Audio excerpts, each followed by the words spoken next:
I was going to say the temple today at Edfu was amazing.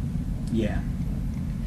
I mean, it's that thing that people say, oh, it's really well preserved compared to some of the other things we've seen, but and I was kind of thinking as we were there, I was thinking, yeah, but it's 1,000 years younger than some of the other temples that we've seen. It's only like 300 BC or whatever. Yeah. But then you think, yeah, that's still 2,500 years old, and the very fact of saying, but it's only 300 BC, completely takes away the magic of what it is. It was a cracking and it's just beautifully temple. carved everywhere. And one thing that has really amazed me, because we saw our first hieroglyphs really when we went to Saqqara and Dashur, but here it's just the detail that's been retained.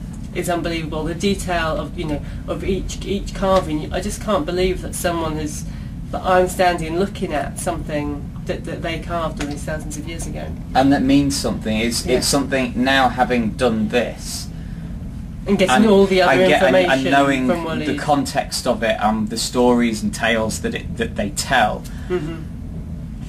I even more now think that 20 LE that we gave to that bloke in the first mausoleum in Saqqara for like pointing out like crocodile, dog, you just think, yeah. Yeah, now you see what a real guide can do in terms of showing and you around. It's brilliant. Yeah, self-guided I think is good, and it has its I think it's place, good for exploring towns and stuff like Alexandra, self-guided. But for some of these monuments, it is a real treat to have a guide. But even in Alexandria, we've said that when we were down in the catacombs, if that guy hadn't latched onto us, then there's stuff in there that we wouldn't have seen. Even by looking in the guidebook, I don't think that we'd have seen it, or would have spent ages hunting round to try and find it, and probably thinking that we'd seen something else.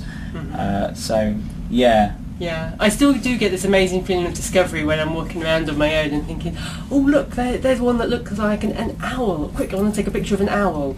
Or there's one that looks like there's an owl one, crocodile one, and there's the fly one.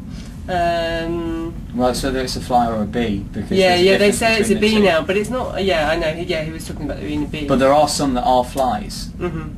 But it's this wonderful feeling of discovery. It's still, like the association between what it's with. So it's like if it's a bee, if it's with a flower, then that's. There's one that I found. I've taken a picture of, which looks like a beehive. Ah, very good. Which is very good. So still being by yourself, it is nice, and you just have this feeling of discovery.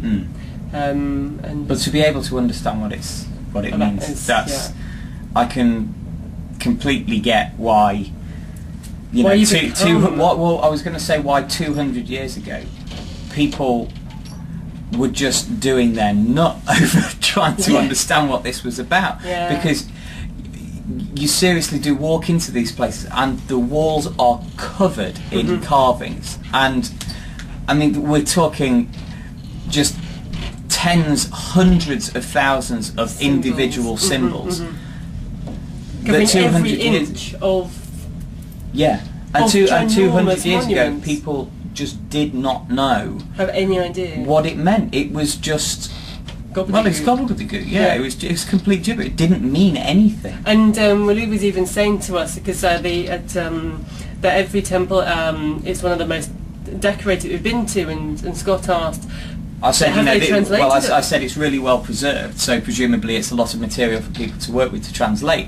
And he said, people have translated about 50% of it. He said the other half of it, they're still struggling over quite the meaning of it. Yeah. And so you think, right, 200 years after we worked out how to read hieroglyphs, we still only know half of it. And the thing that I do really like about him as a tour guide, and I know that this isn't true of other tour guides, because I've been guilty of myself of it in the past, is saying something as fact just for the sake of saying it, or having an answer to something that might be based on some vague truth, but not necessarily, or just following one route of detail. Whereas the thing is, like, he will always say, well, some theories say this and some theories say that, but ultimately we're not sure. He will also quite happily admit when he doesn't know the answer to something.